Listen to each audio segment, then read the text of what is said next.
Ahmose recorded the capture of the town with unconcealed delight. My soldiers were like lions after the kill, as they carried off cattle and slaves, wine, fat and honey, gleefully dividing the loot. The Egyptian army now headed towards their ultimate goal, Avaris, the Hyksos capital.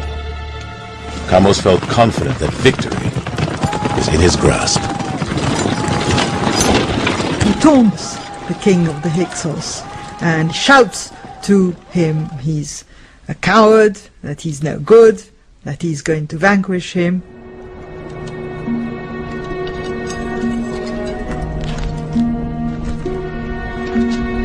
But Ahmose would not sack Avaris.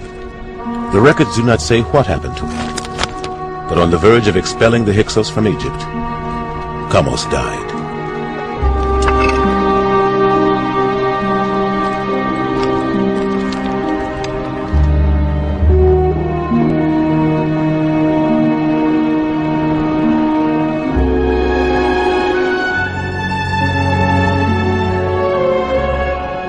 Egypt's hopes now rested on the shoulders of his 10-year-old brother, Ahmose.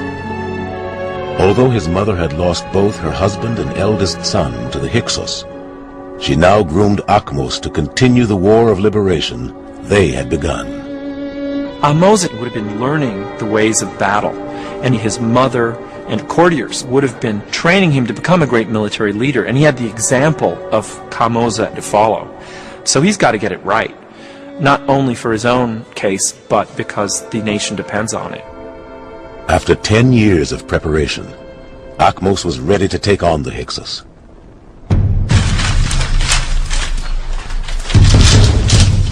It would be his greatest test. The consequences would determine the rest of Egyptian history.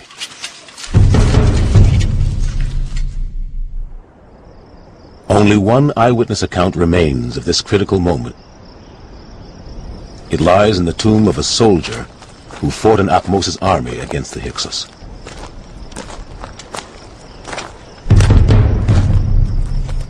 The story inscribed on the walls of his tomb, his role in the battle against the Hyksos, is the only written record of what would be the decisive battle for Egypt.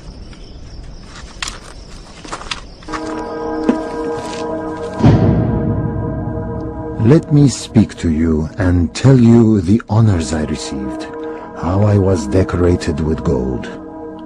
During the siege of Avaris, the king noticed me fighting bravely on foot and promoted me.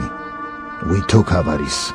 I carried off 4 people there, a man and 3 women, and His Majesty let me keep them as slaves. These few words of an old man are the only record of the historic defeat of the Hyksos by Ahmose's army. Ahmose returned victorious to Thebes. He presented his ceremonial axe to his mother as a symbol of his great victory. The work his father and brother had begun, he had finally completed. He actually dismissed the Hyksos. His father and grandfather and his brother did start, but he's the one that he actually succeeded to expel the Hyksos away from Egypt. Ahmose was no longer merely the king of Thebes. He was now Pharaoh of a united Egypt. The reunification of Egypt is crucial. It means a new beginning. It means that Egypt is back to where it should be, as a unified land under the rule of one king, one pharaoh.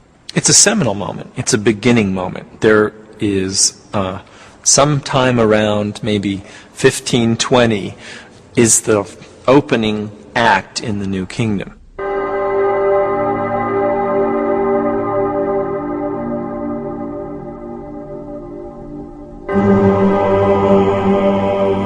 Ahmose attributed his victories to one source, the god Amen-Re, a mysterious god whose name means the Hidden One. In the darkest recesses of the temple at Thebes, the god spoke to Ahmose.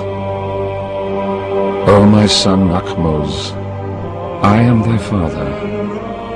I set terror in the northlands, even unto Avaris, and the Hyksos are slain beneath thy feet.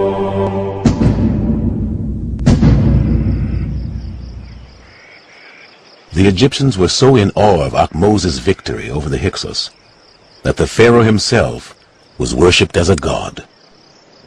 Ahmose, he was a hero. In the eyes of everyone, they were smiling, calling his name, building a chapel for him, asking God to protect him because he's God. But Akhmos' ambition went beyond uniting Egypt. He wanted gold to build Egypt into a powerful nation. He headed south with his army to Nubia. Some of the richest gold mines in the ancient world were controlled by the powerful Nubian king from his capital here at Kerma. In a series of battles, Akhmos' army crushed the Nubians. Once again, Akhmos was victorious.